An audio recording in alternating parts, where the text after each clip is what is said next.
मुझे न्याय में विश्वास है और यकीन है कि सच हमेशा जीतता है।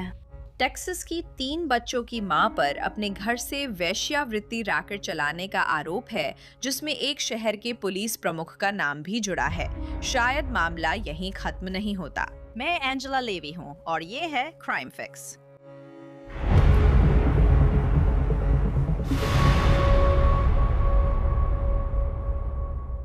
माइकल और एशली कैचर ने खुद को आम टेक्सास परिवार की तरह दिखाया, बच्चों के साथ घूमना और रोजमर्रा की जिंदगी खुलेआम दिखाते। लेकिन जांचकर्ताओं के अनुसार बंद दरवाजों के पीछे एक बिल्कुल अलग ऑपरेशन चल रहा था। इस जोड़े माइकल और एशली पर आरोप है कि वे लगभग 1 दशक तक अपने घर से वेश्यावृत्ति का रैकेट चला रहे थे। और सुनिए, स्थानीय पुलिस विभाग भी इसमें शामिल था, यही आरोप है। सिर्फ शामिल ही नहीं, बल्कि पुलिस चीफ खुद भी इसका हिस्सा होने का आरोप है। पूर्व गॉडली पुलिस चीफ मैथ्यू कैंट्रेल पर आरोप है कि उन्होंने अपनी पत्नी के लिए बॉयफ्रेंड ढूंढे, यानी उससे देह व्यापार करा रहे थे। ये एक आपराधिक शिकायत के अनुसार है, जिस पर हम बाद में और करीब से नजर डालेंगे। लेकिन इससे भी ज्यादा है, बहुत ज्यादा। अभियोजकों का कहना है कि ये सिर्फ सेक्स के बारे में नहीं था, ये ताकत के बारे में था। कैचर साइड्स और चीफ पर आरोप है कि वे मिलकर जिन लोगों को वे अपना दुश्मन मानते थे, उनकी गुप्त जानकारी इकट्ठा कर रहे थे। नगर परिषद के सदस्य, स्कूल बोर्ड ट्रस्टी, पूर्व मेयर। ये सनसनीखेज मामला 31 मार्च 2026 का है, जब जांचकर्ताओं ने टेक्सास के गॉडली में कैचर साइड्स के घर पर तलाशी वारंट के तहत तलाशी ली थी। जॉनसन और समरविल काउंटीज के डिस्ट्रिक्ट अटॉर्नी ऑफिस के मुताबिक पुलिस पहले से ही कैचर साइड्स की जांच एक चल रही तफ्तीश के हिस्से के तौर पर कर रही थी। उनका कहना है कि उन्हें 2 फोन मिले, एक पर्सनल और एक बर्नर फोन। ये केस में आपराधिक शिकायत के अनुसार है। आगे बताएंगे कि पुलिस का कहना है कि उन्हें फोनों में क्या मिला। फिर 2 दिन बाद 2 अप्रैल को अधिकारियों ने माइकल कैचरसाइड को वेश्यावृत्ति को लगातार बढ़ावा देने के आरोप में गिरफ्तार किया। उन्होंने पूर्व गॉडली पुलिस अधिकारी सोलोमन अमाटोया को भी गिरफ्तार किया। उन पर वेश्यावृत्ति के लिए संपर्क करने का आरोप था। 5 दिन बाद 7 अप्रैल को पूर्व गॉडली पुलिस प्रमुख मैथ्यू कैंट्रेल को लगातार वेश्यावृत्ति बढ़ावा देने के आरोप में गिरफ्तार किया गया। यहीं से मामला अजीब हो जाता है। उन गिरफ्तारियों के समय पत्नी एशली कैचर साइड पर कोई आरोप नहीं लगाया गया था। इसके बजाय वो कैमरे पर आईं। उन्होंने फोर्थ वर्थ स्थित टीवी स्टेशन फॉक्स चार को एक इंटरव्यू दिया और अपने पति का बचाव किया। वो एक बेहतरीन पति हैं, मेरे 3 बच्चों के लिए अद्भुत पिता हैं और मुझे न्याय प्रणाली पर भरोसा है। उन्होंने वैश्या होने से इनकार किया, लेकिन न्यूयॉर्क पोस्ट के मुताबिक 2012 और 2016 में इसी आरोप में 2 बार दोषी ठहराई गई थीं। वो उस समय घर में थीं, जेल में नहीं। पर ये ज्यादा देर नहीं रहा। पूर्व गॉडली पुलिस अधिकारी सोलोमन आपराधिक शिकायत के मुताबिक हिरासत में आते ही वे बोलने लगे। जांचकर्ताओं के अनुसार ओमाटोया ने बताया कि उन्होंने एशली कैचरसाइड से सेक्स मांगा और बदले में घर का काम व बच्चों की देखभाल की। ये शायद लेन देन था। 14 अप्रैल को अधिकारियों ने एशली कैचरसाइड को गिरफ्तार कर संगठित आपराधिक गतिविधियों में शामिल होने का आरोप लगाया। जॉनसन काउंटी जेल रिकॉर्ड के अनुसार उनकी जमानत $2 लाख थी। उनके पति माइकल, जो पहले वैश्यावृत्ति के आरोप में हिरासत में थे, पर अब संगठित आपराधिक गतिविधियों में शामिल होने का भी आरोप लगा। जेल रिकॉर्ड के अनुसार उनकी जमानत $4,50,000 थी। लगता माइकल और एशली कीचरसाइड अब भी जेल में है, जबकि मैथ्यू कैंट्रेल और सोलोमन अमाटोया ने जमानत ले ली है। हमने सभी आरोपियों के रिकॉर्ड मांगे थे, केवल मैथ्यू कैंट्रेल की आपराधिक शिकायत मिली। वही एकमात्र सील नहीं है। इसमें एक खास बात हमें अलग लगी। जांचकर्ताओं ने बताया कि उन्हें लगता है कि ये एक चलती हुई कार्रवाई थी, जो काफी लंबे समय तक चलती रही। जिस अपराध की जांच शुरू में हुई, वो संगठित आपराधिक गतिविधियों के एक जारी पैटर्न से जुड़ा था। संगठित आपराधिक गतिविधियों का ये पैटर्न सह आरोपी माइकल और एशली कैचर साइड से जुड़ा हुआ था। ये गतिविधि लगभग 10 वर्षों तक चली थी। जांचकर्ताओं के मुताबिक ये सिर्फ बंद दरवाजों के पीछे नहीं था। उन्होंने एशले कैचर साइड के उपकरणों पर इसके सबूत पाए। वो बर्नर फोन याद है, जिसका मैंने पहले जिक्र किया था और जांचकर्ताओं ने जब्त किया था? जांचकर्ताओं के मुताबिक यही फोन था जिससे एशली अपनी ज्यादातर अवैध वेश्यावृत्ति की गतिविधियां और ग्राहकों की व्यवस्था करती थी। अब मैथ्यू कैंट्रेल की बात करें तो शिकायत के अनुसार वो और ओमेटोआ एशली और माइकल को अच्छी तरह जानते थे और वे दोनों कभी-कभी एशली और माइकल के घर भी गए थे। जांचकर्ताओं के अनुसार कैंट्रेल ने एशले को सीधे पैसे दिए थे, मामला जानने तक सीमित नहीं था। शिकायत के अनुसार आरोपी ने माना कि वो एशले केचरसाइड के ओनली फैंस अकाउंट का पेड सब्सक्राइबर था और पैसे भी दिए थे। शिकायत के अनुसार कैंट्रेल बैज का इस्तेमाल उसकी मदद के लिए कर रहा था। आरोपी अधिकारियों से कई व्यक्तियों के कंप्यूटरीकृत आपराधिक रिकॉर्ड जांच के उद्देश्य से प्राप्त करने के लिए कहता था। तो अब हम कहाँ खड़े हैं? केचरसाइड्स दोनों ही संगठित अपराध के आरोपों में जेल में हैं। कैंट्रेल और ओमाटोया जमानत पर बाहर हैं और डीए का कार्यालय कहता है कि और भी आरोप लग सकते हैं। ठीक है, तो इस केस के बारे में हमें बहुत सारी बातें करनी है। तो मैं एंथनी ओसो को बुलाना चाहती हूँ। वो टेक्सास के आपराधिक रक्षा वकील और पूर्व अभियोजक हैं। एंथनी, यहाँ बहुत कुछ है, वहाँ भी बहुत कुछ है। हालांकि बहुत कुछ है जो हम नहीं जानते, क्योंकि केचरसाइड्स, एशली और माइकल के लिए आरोप से जुड़े दस्तावेज अभी भी सील हैं। लेकिन हमारे पास मैथ्यू कैंट्रेल के लिए ये आरोप का आधार बताने वाला बयान है, जिन पर अभी तीसरे दर्जे के गंभीर अपराध में वेश्यावृत्ति को बढ़ावा देने का आरोप है। जिन लोगों के साथ उन पर वेश्यावृत्ति को बढ़ावा देने का आरोप है, उनमें से एक उनकी पत्नी है। उन पर अपनी पत्नी की दलाली करने का आरोप है। लेकिन इन दस्तावेजों में उन पर एशली कैचरसाइड के ओनली फैंस अकाउंट में पैसे भेजने का भी आरोप है। उनके पास जाहिर तौर पर एक ओनली फैंस अकाउंट था, हमें ये पता चला है। हमें पता चला है कि एशली कैचरसाइड 1 घंटे के लिए $1000 चार्ज कर रही थीं। अभियोजकों ने यही आरोप लगाया है, सेक्स के लिए। तो यहाँ क्या हो सकता है? क्योंकि कैचरसाइड्स पर संगठित अपराध का आरोप है और वो मूल रूप से संगठित अपराध है, तो उन पर संगठित अपराध चलाने का आरोप है, जो कि शायद एक वेश्यावृत्ति रैकेट होगा, मेरा अंदाजा है। आपको क्या लगता है यहाँ क्या हो रहा है? क्योंकि दस्तावेज अब भी सील है और जांच जारी है। देखिए एंजल, मुझे लगता है कि हम सिर्फ सतह पर देख रहे हैं, ठीक है। आमतौर पर जब जांच और दस्तावेज सील होते हैं तो इसका मतलब है कि जांचकर्ता और पुलिस और सबूत जुटाने व संभवतः और गिरफ्तारियां करने में लगे हैं। मैं सोचता हूँ जो कुछ हमने कैंट्रेल के संभावित कारण दस्तावेज में देखा है और अब तक उनके और कैचरसाइड्स के रिश्ते के बारे में जो सुना है, उसके आधार पर मुझे लगता है संभावना है कि और पुलिस अधिकारियों की भी गिरफ्तारी हो सकती है जो कैचर साइट से वेश्यावृत्ति की मांग कर रहे थे, और साथ ही मिस्टर कैंट्रेल के संबंध में भी अतिरिक्त आरोप लग सकते हैं। मुझे लगता है जब वे इन डिवाइसों को देखना शुरू करेंगे जिन्हें उन्होंने जब्त किया है या जिन पर तलाशी वारंट जारी किए गए हैं, जैसे फोन, कंप्यूटर और ऐसी चीजें, तो मुझे लगता है कि और भी बहुत सारे सबूत सामने आएंगे। और आपने यहाँ एक अच्छा मुद्दा उठाया है, क्योंकि जांचकर्ताओं ने कहा कि जब वे कैचरसाइड्स के घर पर वारंट लेकर गए तो उन्हें 2 फोन मिले। तो वे कहते हैं कि एशली कैचरसाइड के पास 2 फोन थे। उसके पास उसका पर्सनल फोन था, जैसा कि हर किसी के पास होता है, लेकिन उसके पास एक अलग से इस्तेमाल किया जाने वाला फोन भी था। और वे कहने वाले थे कि ओ, ये उसका वर्क फोन था। वो ऐसा नहीं कर रही थी। आप जानते हैं, ग्राहकों से मुलाकातें तय करने के वो बर्नर फोन इस्तेमाल कर रही थी। सही है। उसने इससे इनकार किया। टीवी इंटरव्यू में कहा था, नहीं, हमने कुछ गलत नहीं किया, यहाँ किसी ने कुछ गलत नहीं किया। आप जानते हैं, कोई भी ऐसा नहीं कर रहा है।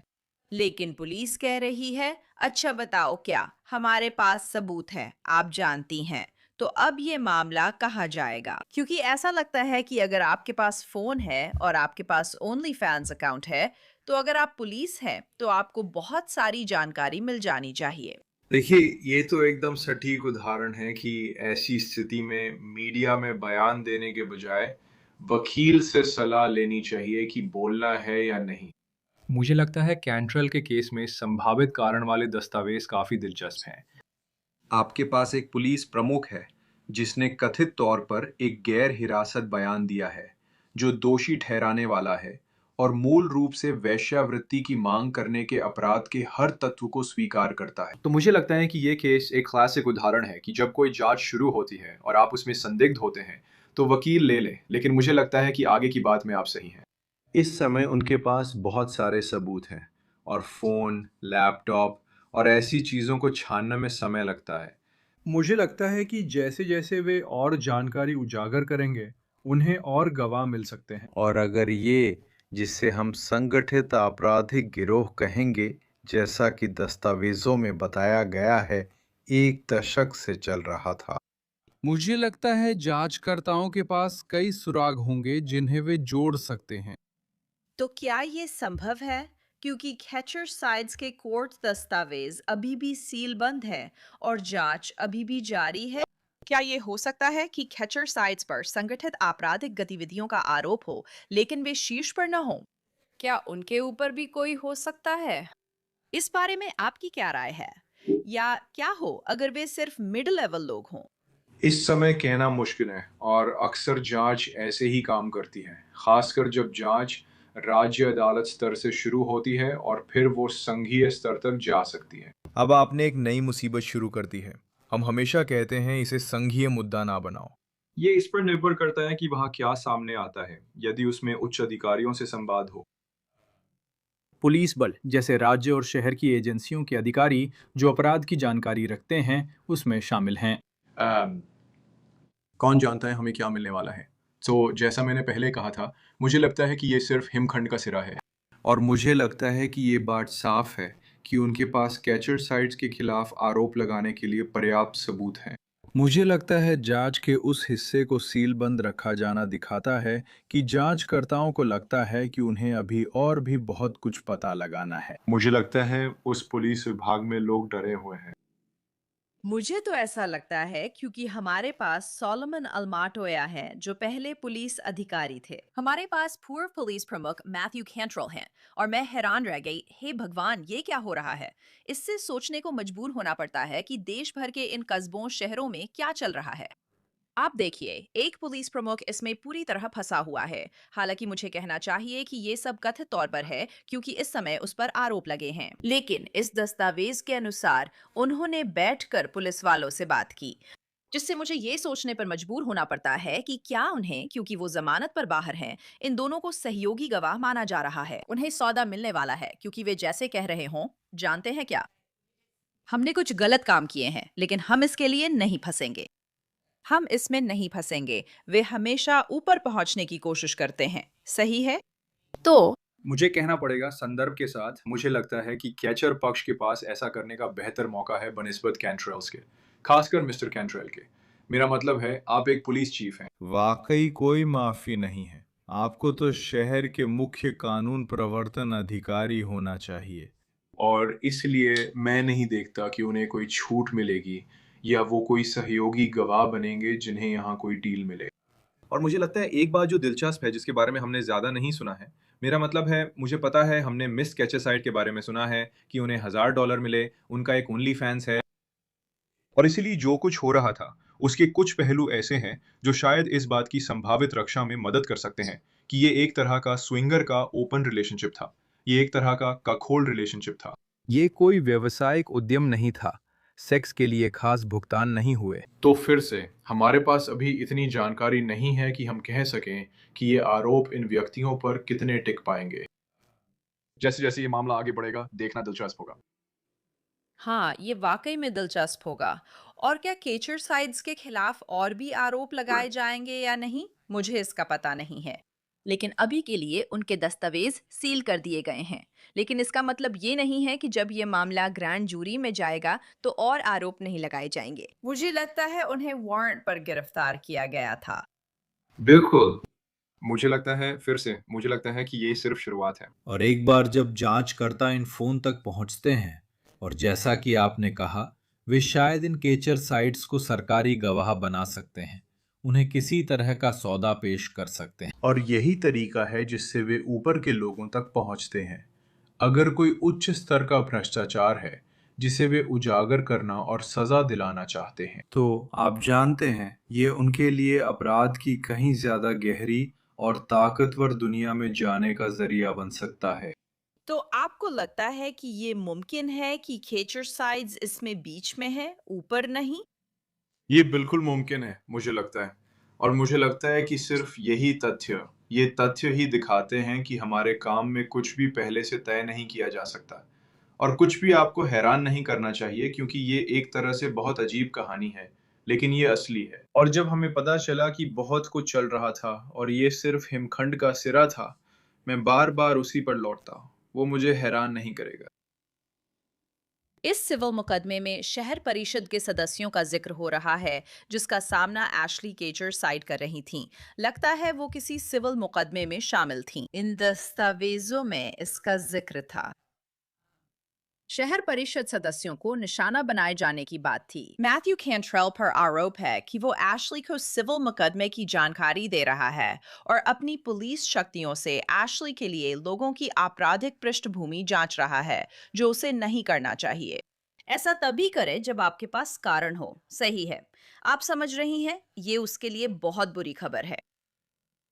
मेरा मतलब है, तो इसमें एक और परत है। तो सुनने में लगता है कि आप जानती हैं, सिर्फ उस गॉडली गॉडली टेक्सास शहर में ही बहुत कुछ है, बहुत सारी बातें हैं। तो मेरा मतलब है, हो सकता है कि वे वहां भी भ्रष्टाचार साफ करने की कोशिश कर रहे हों। ये एक अच्छा मुद्दा है और आप जानती हैं, मुझे लगता है कि हमने इस पर गहराई से बात नहीं की, लेकिन मैट कैंट्रेल के खिलाफ निश्चित रूप से अधिकारों के दुरुपयोग का आरोप लगाया जा सकता है। लेकिन हाँ, ये एक तरीका हो सकता है। किसी एजेंसी के लिए गॉडली जैसे छोटे शहर में भ्रष्टाचार खत्म करने का एक तरीका हो सकता है। आप जानते हैं, हम देखेंगे। मैं फिर से कुछ नहीं कह सकता जब तक वे कैचर साइट से संबंधित दस्तावेज जारी नहीं करते, तब तक बहुत सी बातें अनजानी रहेंगी। हाँ, बहुत सी बातें अनजान हैं। वहां जरूर दिलचस्प जानकारी होगी, तभी तो सब कुछ सील किया, फिर भी दस्तावेज जारी किया। एक बात जो मुझे इसमें थोड़ी अजीब लगी, वो ये है कि एशली कैचर साई पर इस दस्तावेज में आरोप लगाया गया है कि वो अपनी कथित वेश्यावृत्ति सेवाओं के लिए 1 घंटे के $1000 लेती थीं।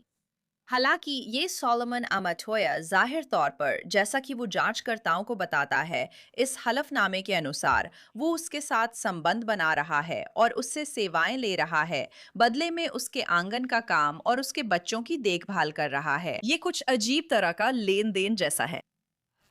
ये कितना अजीब है ना?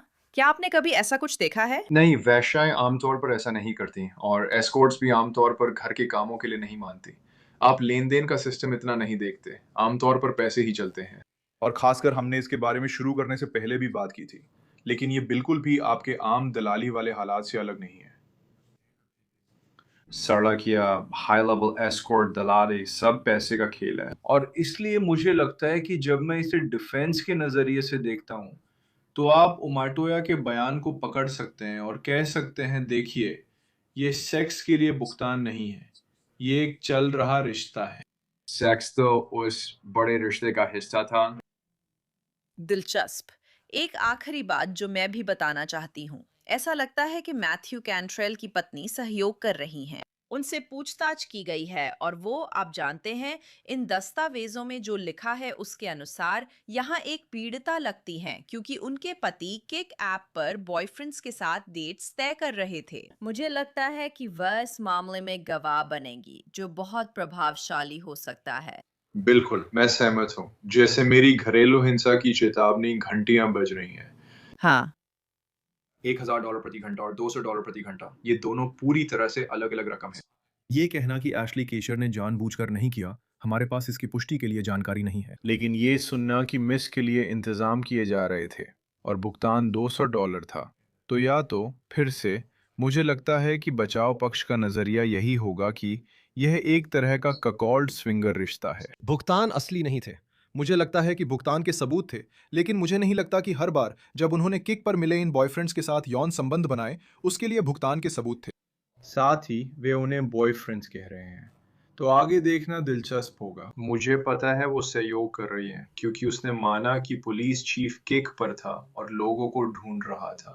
मैंने ऐसा कुछ नहीं सुना है जिससे ये लगे कि वो उसे इन कामों के लिए मजबूर कर रहा था। और मुझे लगता है कि अगर उन्हें फ़ोन के ज़रिए या ऐसे गवाह मिलते हैं जिनके पास रिश्ते की गहराई की जानकारी है, जो कोई अधिकारी नहीं है, जो मैट कैंट्रेल का साथी पुलिसकर्मी नहीं है, ये देखना दिलचस्प होगा कि क्या इसमें किसी तरह की जबरदस्ती थी, क्योंकि तब कैंट्रेल के खिलाफ आरोप तीसरी डिग्री से दूसरी डिग्री में चला जाएगा और ये अलग स्तर की सजा होगी। हाँ, मुझे तो ये मानव तस्करी जैसा ही लग रहा है। सहमत हूँ। शायद वो उस कानून का हिस्सा है, पर ये सच में बहुत भयानक है। आशा है गादली के निवासियों को यहाँ जवाब मिले, वे इसके हकदार हैं। एंथनी, आपका भी धन्यवाद। आपसे बात करना अच्छा लगा। मुझे भी अच्छा लगा, धन्यवाद। ठीक है, तो क्राइम फिक्स के इस एपिसोड के लिए बस इतना ही। मैं एंजेला लेवी हूँ। हम आपके लिए इस केस पर नजर बनाए रखेंगे। याद रखिए, आप हमें हमेशा YouTube पर देख सकते हैं और Spotify पर देख और सुन सकते हैं, तो वहां जरूर देखें। मैं अगली बार यहीं मिलूंगी।